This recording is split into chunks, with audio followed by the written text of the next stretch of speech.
Salut à tous, c'est Psygraph. Aujourd'hui on sort une nouvelle série basée sur le graphisme et l'art. Et pour le premier épisode, nous allons vous donner les bases du speed painting. Je vous laisse avec l'expert les amis. Bon visionnage!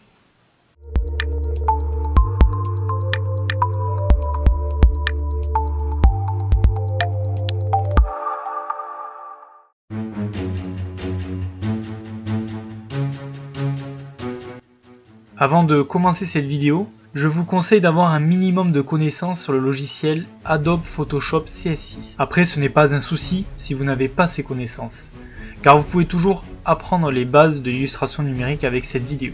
Ensuite, j'utilise une tablette graphique de la marque Wacom et c'est une Intuos Pro Medium. Voilà. Pour commencer, créez votre projet avec une bonne résolution. Ici, nous sommes en 1000 par 1500 pixels et en nuances de gris. Nous intégrerons la couleur plus tard. J'utilise ici la technique dite du thumbnail.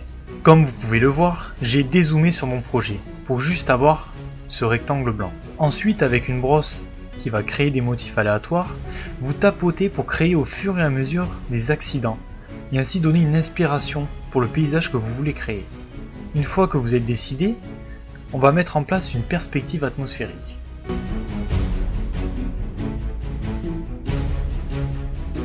La perspective atmosphérique, qu'est-ce que c'est? C'est un dégradé de votre paysage qui est plus foncé au premier plan et plus clair jusqu'au fond de votre image. Le dernier plan doit se rapprocher au niveau ton de couleur du fond de votre illustration. Si vous regardez un paysage par beau temps, vous observerez ce phénomène. À l'aide du lasso sur Photoshop, détourez les formes qui vous intéressent pour créer au fur et à mesure votre perspective atmosphérique.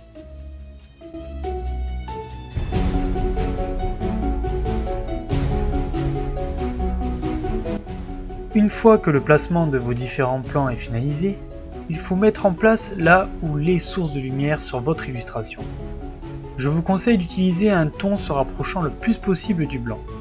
Puis, définissez les zones de lumière avec le lasso de Photoshop sur tous vos plans de votre illustration.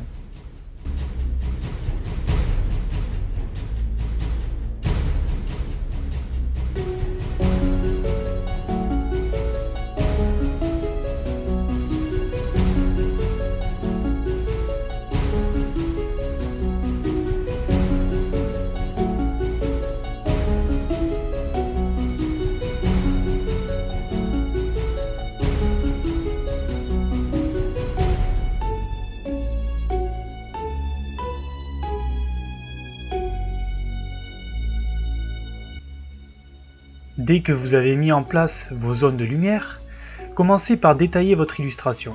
Intégrez entre vos plans une sorte de brume pour bien définir la perspective atmosphérique.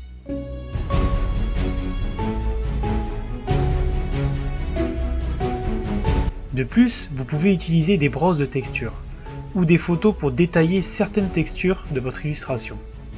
N'oubliez pas de mettre vos photos de texture en mode superposition. Puis, jouez avec l'opacité de cette photo.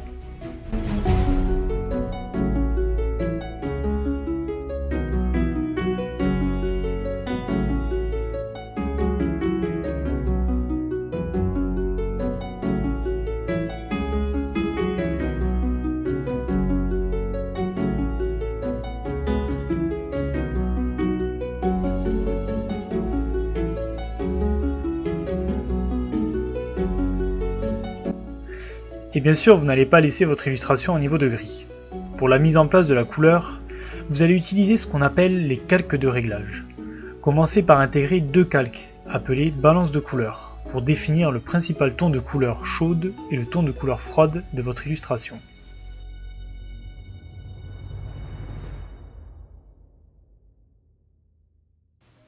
Ensuite, il faut utiliser le calque teinte saturation pour régler l'ensemble des couleurs de votre dessin et bien harmoniser la teinte de vos couleurs. Et pour finir, le dernier calque de réglage permet d'ajuster le niveau des courbes de contraste de l'illustration. Ce calque de réglage s'appelle niveau. Une fois que toutes les couleurs sont bien ajustées, j'utilise un logiciel appelé Lux Builder pour rajouter des réglages sur mon dessin.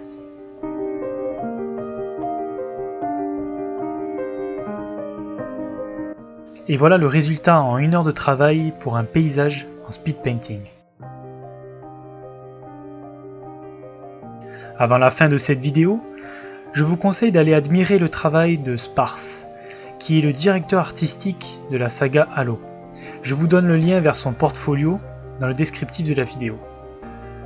C'est la fin de cet épisode, j'espère qu'il vous a plu, n'hésitez pas à commenter et à liker. A bientôt pour une prochaine vidéo.